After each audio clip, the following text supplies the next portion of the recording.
दोस्तों नमस्कार। ITI course YouTube channel पे स्वागत है। दोस्तों, जो अभी सीबीटी के एग्ज़ाम हो रहे हैं आईटीआई सेकंड ईयर के, उसमें से जो क्वेश्चन पूछे जा रहे हैं उसका मैं एक पीडीएफ बना के अपलोड कर दिया हूँ। उसको आप देख लेना। ये दूसरी पीडीएफ है। इसमें कंप्लीट आपको डीसी जनरेटर के क्वेश्चन मिलेंगे जो अभी हाल ही में पूछे जा रहे हैं हमारे एग्जाम में, कि कैसे क्वेश्चन आते हैं और आपको कैसे तैयारी करना है। देख लेना। इसी तरह के क्वेश्चन आते हैं। दोस्तों, इस चैनल पे नए हो तो प्लीज़ सब्सक्राइब कर लेना। दोस्तों तक शेयर जरूर करना। दोस्तों, चले आते हैं क्वेश्चन पर। फर्स्ट नंबर क्वेश्चन ये बोल रहा है कि यदि डैड डैश तो डीसी जनित्र बोल्टता निर्माण की प्रक्रिया को रोक देगा। यानी जो हमारा डीसी जनरेटर है जो वोल्टेज का निर्माण प्रक्रिया क्यों रोक देता है, कब स्थिति कब आती है। इसका जो राइट आंसर आएगा डी नंबर। क्षेत्र प्रतिरोध का मान बढ़ाकर क्रांतिक मान से अधिक हो जाएगा। लिखा कि यदि क्षेत्र प्रतिरोध का मान बढ़ाकर क्रांतिक मान से अधिक हो जाए तो डीसी जनरेटर वोल्टता निर्माण की प्रक्रिया को रोक देता है। मतलब क्रिटिकल रेजिस्टेंस से ऊपर जब होता है प्रतिरोध, तब फिर हमारा जनरेटर ईएमएफ जनरेट नहीं करता है, सबको मालूम होगा। नेक्स्ट क्वेश्चन ये है। नेक्स्ट क्वेश्चन ये बोल रहा है कि एक 200 वोल्ट जनरेटर 20 एम्पियर की धारा वितरित करता है। यदि आर्मेचर प्रतिरोध 1 ओम और क्षेत्र प्रतिरोध 100 ओम है तो डैश डैश दक्षता होगी।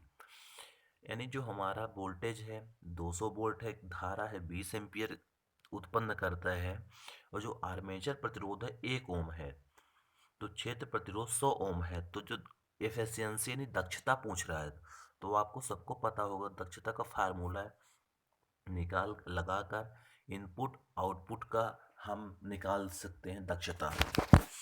नेक्स्ट क्वेश्चन ये है। एक कोयल में प्रेरित ईएमएफ, मतलब एक कोयल है उसमें जो उत्पन्न हो रही ईएमएफ एक फ्लक्स रिसाव के परिवर्तन की दर के बराबर है। यह कथन है, मतलब जो एक कॉयल है जो उसमें उत्पन्न हो रही ईएमएफ जो फ्लक्स रिसाव यानी लीकेज कर रहा है उसके परिवर्तन के दर के बराबर होती है। ये किसने बोला था? सबको मत पता है, फैराडे के law of electronic induction. Next question है। डीसी जनरेटर में निम्नलिखित में से किसके द्वारा दिक् परिवर्तन यानी कम्यूटेटर में सुधार किया जा सकता है? जो जनरेटर होता है कम्यूटेटर में जो सुधार करते हैं, तो इसका ये होगा जनरेटर पे जो हम लोग कम्यूटेशन स्पार्किंग जो होता है कि इंटरनल ध्रुवों का प्रयोग करके यानी इंटरपोल का यूज कर लेते हैं। और दूसरा नंबर ये है कि ब्रश अक्ष को आर्मेचर के घूर्णन की दिशा में स्थानांतरित करके भी हम लोग स्पार्किंग को कम कर सकते हैं। हम लोग दो कंडीशन से कम्यूटेशन सुधार सकते हैं, एक तो इंटरपोल का यूज करके, और दूसरा होता है जो हमारे कम्यूटेशन की दिशा पे ही ब्रश को शिफ्ट कर देते हैं यानी घुमा देते हैं, तो हमारा जो कम्यूटेशन है सुधर जाता है। नेक्स्ट क्वेश्चन है। नेक्स्ट क्वेश्चन ये बोल रहा है कि डीसी मशीन के लिए निम्न हानि समीकरणों पर विचार करें। जो हमारी डीसी मशीन है जो उसमें हानियां हो रही हैं उसमें विचार करना है। पहला है लोह हानि बराबर भमर्द हानि प्लस हिस्टैरिसीस हानि। दूसरा है यांत्रिक हानियां बराबर घर्षण प्लस वायु घर्षण हानियां। तीसरा है प्रकीर्णन हानि बराबर लौह प्लस यांत्रिक हानियां। इसका जो राइट आंसर अभी आएगा ए बी सी तीनों सही है। अगला क्वेश्चन।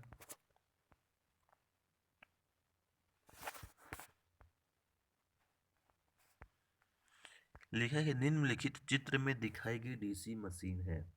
सबको ये पता होगा कि कौन सी डीसी मशीन है। ये जो डायग्राम दिख रहा है फील्ड वाइंडिंग, सीरीज वाइंडिंग, ये आर्मेचर, तीनों चीज यदि है तो आप लोग बता दोगे कि लॉन्ग शंट मोटर है ये। क्या है? Long shunt motor. Next question,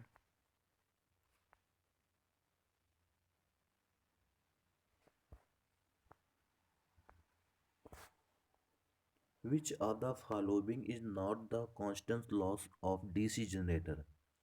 निम्नलिखित में कौन सा जनरेटर का कांस्टेंट लॉस नहीं है? कांस्टेंट लॉस कौन सा नहीं होता? सबको पता है कॉपर लॉस जो होता है ये कांस्टेंट लॉस नहीं होता, इसका राइट आंसर होगा। मगर जो आयरन लॉस, संट फील्ड क्षेत्र और मैकेनिकल लॉस ये फिक्स होता है, कम ज़्यादा नहीं होता। जो कॉपर लॉस होता है लोड पर निर्भर करता है, लोड जैसे कम ज़्यादा होगा तो कॉपर लॉस भी कम ज़्यादा होगा। नेक्स्ट क्वेश्चन, एक 8 ध्रुव लैप बाउंड आर्मेचर पे कुल 400 चालक हैं। प्रत्येक चालक का प्रतिरोध 0.2 ओम है।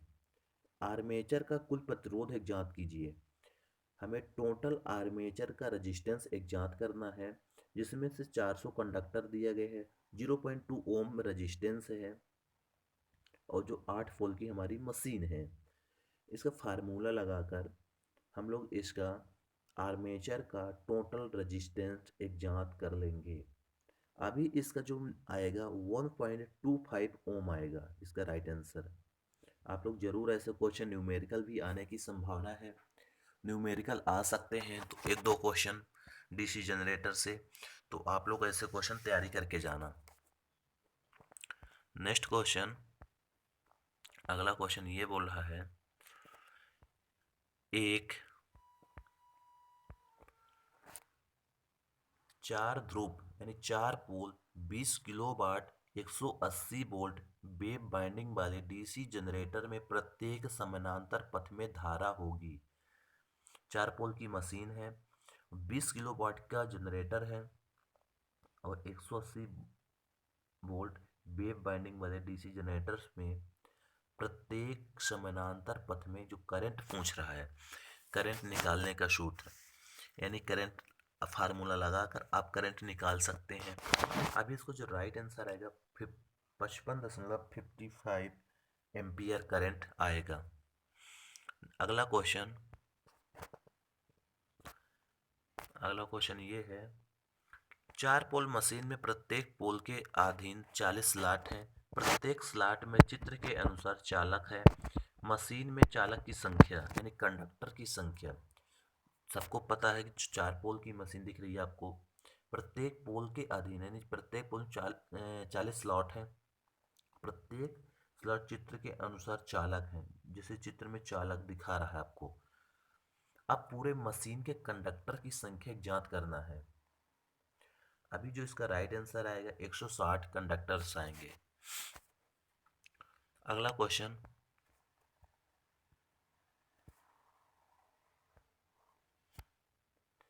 ब्रुशों में वोल्टता पतन सर्वाधिक होता है। कौन से ब्रुश में? कापर के ब्रुश होते हैं, उसमें वोल्टेज की क्षमता ज़्यादा होती, ज़्यादा वोल्टेज जो कर सकते, मैक्सिमम वोल्टेज ड्रॉप। अगला क्वेश्चन ये है, किसी वितरण प्रणाली में उपयोग किए जाने वाला वर्धक क्या करता है? अब सबको मालूम होना चाहिए, कोई भी हमारी डिस्ट्रीब्यूशन सिस्टम है उसमें जो बूस्टर यूज करते हैं, इसको वर्धक नहीं बूस्टर बोलेंगे। बूस्टर का यूज क्या है सबको पता होगा, वोल्टेज पाथ की प्रतिपूर्ति यानी सप्लाई ऑफ वोल्टेज वे के लिए हम लोग बूस्टर का यूज करते हैं। नेक्स्ट क्वेश्चन, अगला क्वेश्चन ये है, निम्न में से कौन सी बाइंडिंग आर्मेचर की सीरीज में संयोजित नहीं होती? ऐसी कौन सी बाइंडिंग है जो आर्मेचर की सीरीज में संयोजित ही नहीं होती, कनेक्शन ही नहीं करते हैं? इसका जो राइट आंसर आएगा shunt field winding. Shunt field winding को आर्मेचर के सीरीज में नहीं लगाते, सीरीज को लगा सकते हैं बट हम लोग जो आर्मेचर के सीरीज में कभी भी संट नहीं लगा सकते, लगाते हैं तो सीरीज ही वाइंडिंग लगाते हैं। शंट फील्ड वाइंडिंग को पैरेलल पे लगाते हैं। नेक्स्ट क्वेश्चन, अगला क्वेश्चन ये है, 6 पोल लैप संयोजित डीसी जनरेटर में प्रेरित ईएमएफ ज्ञात कीजिए।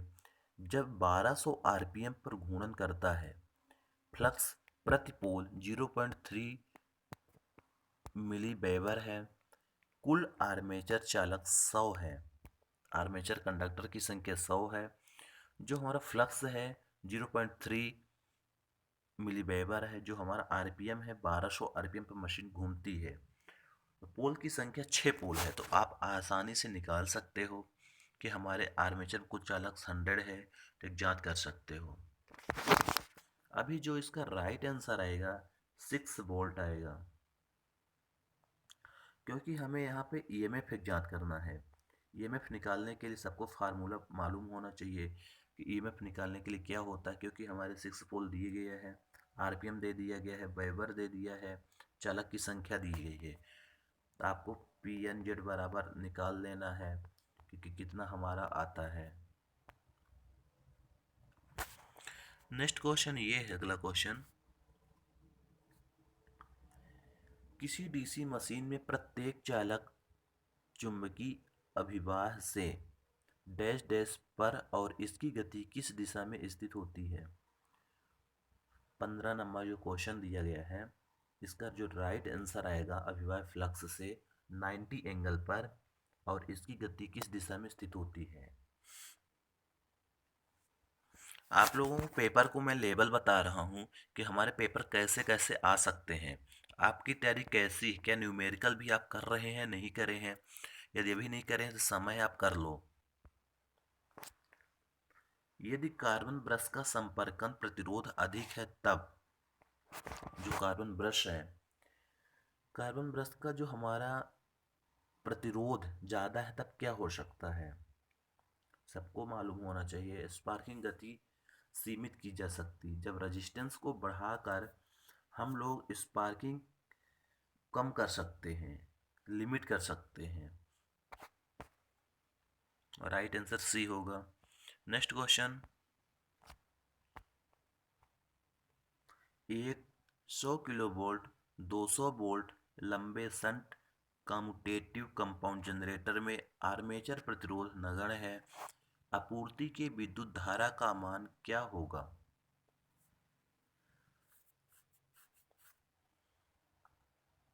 हमें यहाँ पे करंट एक ज्ञात करना है, वोल्टेज और किलो वोल्ट दिया गया है, करंट निकाल के हमें आपको बताना है करंट कितना है।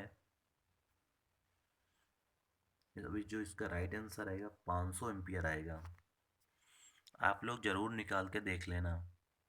अगला क्वेश्चन, एक पृथक उत्तेजित जनरेटर में प्राइम मूवर जुड़ा होता है। जो हमारा पृथक उत्तेजित जनरेटर होता है, सेपरेटली एक्साइटेड जनरेटर, सबको मालूम होगा, उसमें जो प्राइम मूवर जुड़ा होता है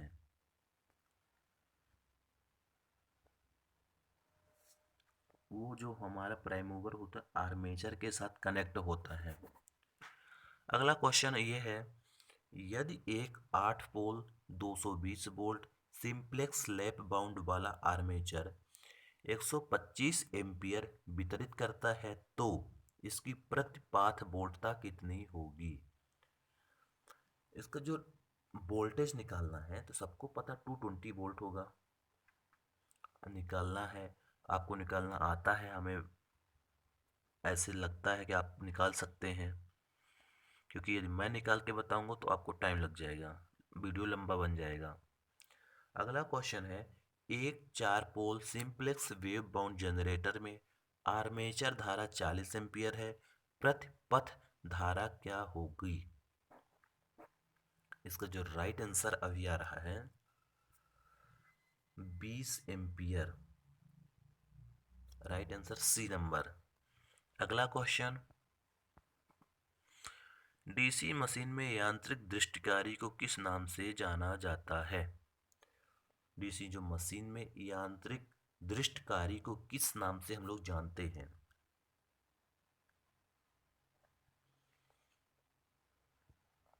इसका जो आंसर आएगा डी नंबर आएगा, कॉम्यूटेटर ब्रश सिस्टम के नाम से जानते हैं। अगला क्वेश्चन ये है, एक संट जनरेटर 250 वोल्ट सप्लाई पर भार को 10 एम्पीयर धारा प्रदान करता है। फील्ड प्रतिरोध 50 ओम तथा आर्मेचर प्रतिरोध 0.5 ओम है। प्रेरित ईएमएफ ज्ञात कीजिए। ईएमएफ ज्ञात करने का सूत्र सबको मालूम होना चाहिए, Eg बराबर पी फाई जेड एन। आपको पी फाई जेड एन वाला फार्मूला सबको पता होना चाहिए। यदि नहीं पता है तो जरूर देख लेना, क्योंकि इसमें से जो ईएमएफ निकलता है तो इसी से निकलता है। अगला क्वेश्चन है, इसका जो राइट आंसर आएगा 22 नंबर का 257.5 वोल्ट राइट आंसर यानी बी नंबर आएगा। अगला क्वेश्चन है, डीसी जनरेटर में ब्रुशों में अत्यधिक तनाव होने का कारण। ब्रुश होते हैं जो हम लोग अधिक तनाव होने का क्या कारण होता है? कम्यूटेटर गर्म हो जाता है और परतें घिस जाती है। जब हम अधिक दबा के रखेंगे कार्बन ब्रश को तो हमारा कम्यूटेटर घिस जाएगा, कम्यूटेटर खराब हो जाएगा और परतें जो होती घिस जाती हैं।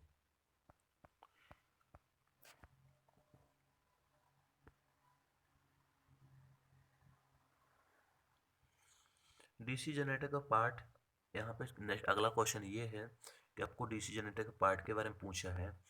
कंप्लीट पार्ट का नाम बताना है। ये जनरेटर है, ये किस भाग को प्रदर्शित करता है? ए और बी, यहाँ पे दो हैं, ए नंबर और यहाँ बी नंबर। ये क्या है? ए नंबर, ये डायग्राम किसका है और ये किसका है? यानी ये किसका है, ये किसका? तो आपको पता हो, ये मेन पोल इंटरपोल, आपको भी बता देना है।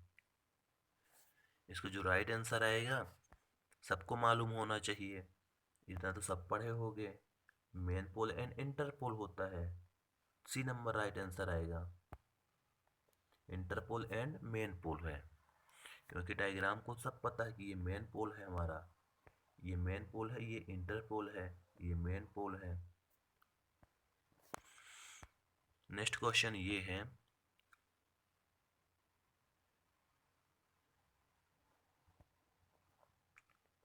सामान्य लाइट एवं पावर सप्लाई के लिए प्रयोग में लाए जाने वाला जनरेटर कौन सा है? हम लोग नॉर्मली जो जनरेटर का यूज करते हैं, डीसी शंट जनरेटर का यूज करते हैं लाइटिंग के लिए।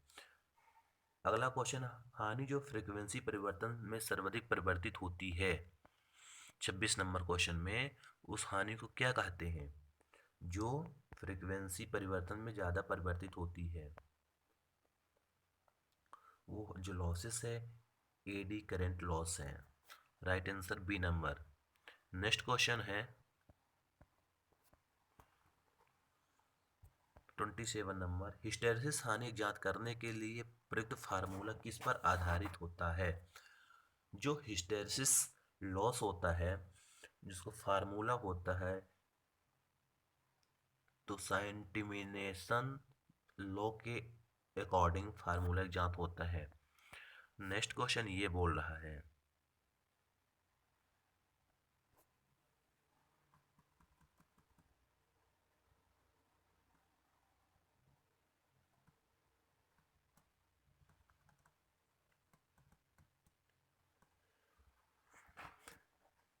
आर्मेचर में कॉपर हानि जनरेटर में कुल हानि को, जो हमारी आर्मेचर में जो कॉपर हानि होती है हमारे जनरेटर में टोटल हानि के कितने परसेंटेज होती है? सबको पता है 35% होती है। नेक्स्ट क्वेश्चन है, कॉपर ब्रशों का धारा तनाव क्या है? जो कॉपर ब्रश होते हैं उसमें धारा तनाव, करंट तनाव क्या है? सबको पता, 15 एम्पियर से 16 एम्पियर सेंटीमीटर स्क्वायर पे होते हैं। अगला क्वेश्चन ये है कि डीसी जनरेटर की चुंबकीय विशेषता वक्र किनके बीच बनाया जाता है? इसको जो राइट आंसर हो गए, induced EMF vs field current, right answer first number होगा। अगला क्वेश्चन ये है,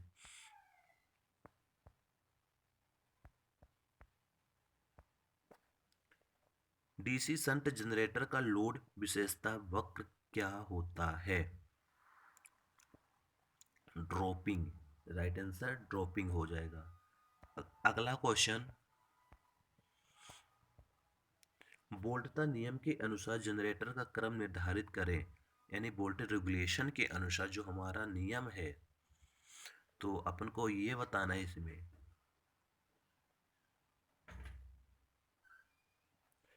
over compound generator, flat compound generator, under compound generator होते हैं वोल्टेज रेगुलेशन के अकॉर्डिंग।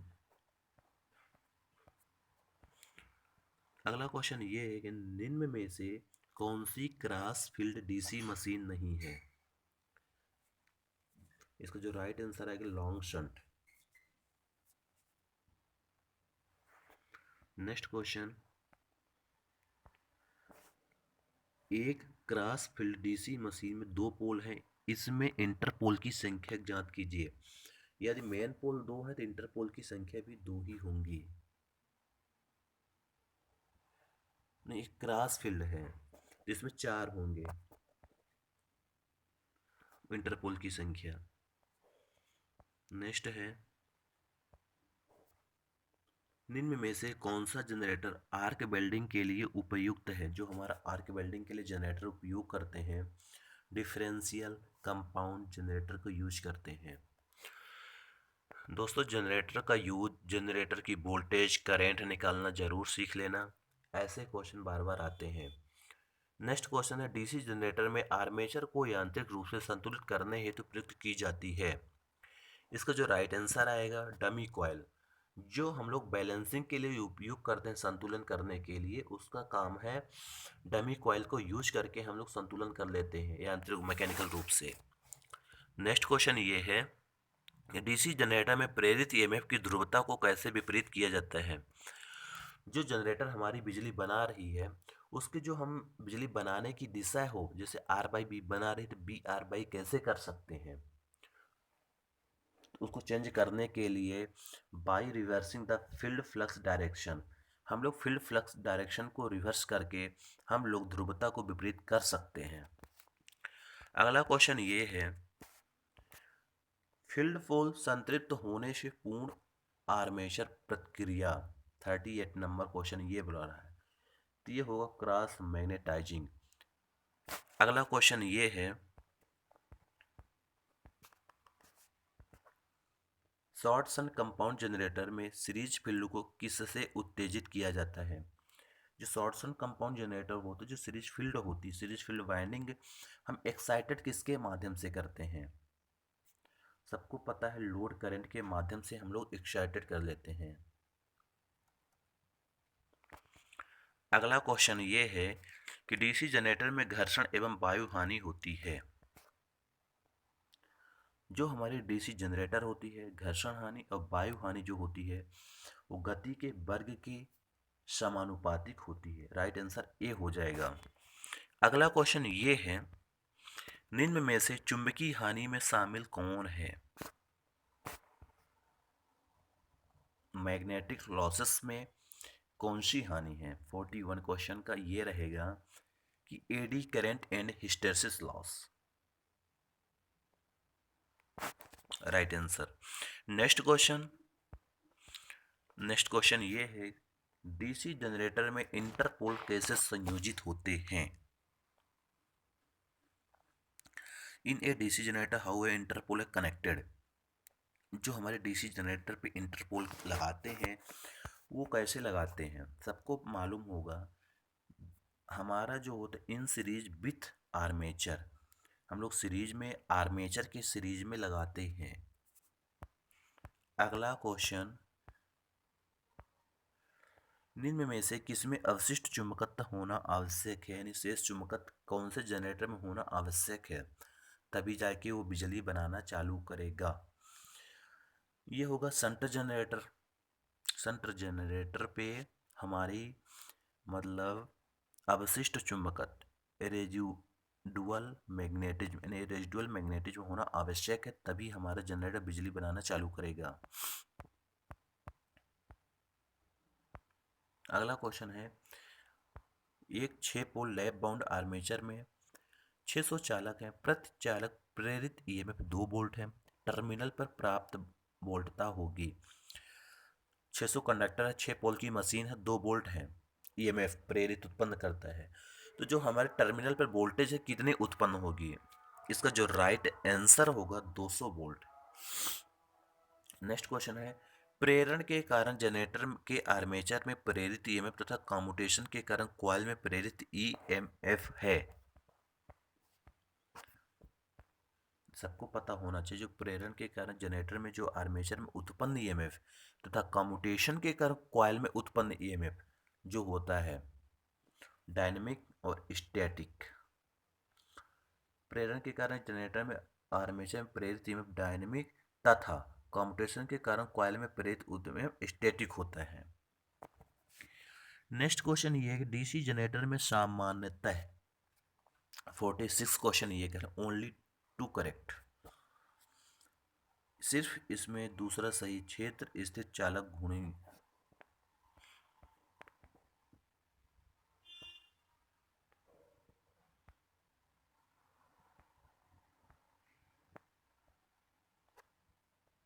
छोटी डीसी मशीन में मुख्य विचारणी होते हैं। In small DC machine in considering factor 47 ये कहता है कॉस्ट आयरन के होते हैं। अगला क्वेश्चन, आर्मेचर कोर की लेमिनेशन की मोटाई कितनी होती है। जो हमारे आर्मेचर कोर होती है, आर्मेचर कोर की लेमिनेशन की मोटाई सबको मालूम होगा 0.35 से 0.5 mm तक होती है। अगला क्वेश्चन है 4950, थोड़ा सा नीचे करो इतना। अब बताओ डीसी जनरेटर के आर्मेचर में प्रेरित वैद्युतिक शक्ति किसके बराबर होती है। शक्ति का फार्मूला है, सबको पता है, E इंटू आई। ई होता है ईएमएफ, आई होता है आर्मेचर करंट। लास्ट क्वेश्चन, एक शंट कंपाउंड जनरेटर है 2.5 यानी किलोवाट भार को 250 वोल्ट सप्लाई प्रदान करता है। सीरीज फील्ड प्रतिरोध 5 ओम, आर्मेचर प्रतिरोध 0.5 ओम तथा शंट फील्ड प्रतिरोध 200 ओम है। तो शंट फील्ड वोल्टेज एक ज्ञात करो। सबको 6 बार मैं बोला हूँ, फार्मूला वाला क्वेश्चन जरूर याद कर लें। ईएमएफ कैसे निकालते हैं, वोल्टेज कैसे निकालते हैं, करंट कैसे निकालते हैं, दक्षता कैसे निकालते हैं। इसमें से आपको क्वेश्चन 1 से 2 क्वेश्चन देखने को मिल जाएगा। तो ये हमारा 50 क्वेश्चन की पीडीएफ की वीडियो बन चुकी है। इसको अपलोड कर देता हूँ थोड़ी देर बाद, आप लोग इसको ज़रूर पढ़ लेना, क्योंकि जनरेटर से क्वेश्चन ही चालू होते हैं सेकेंड ईयर में, क्योंकि मशीन का पार्ट है। चैनल पे नए हो तो प्लीज़ सब्सक्राइब कर देना बेटो।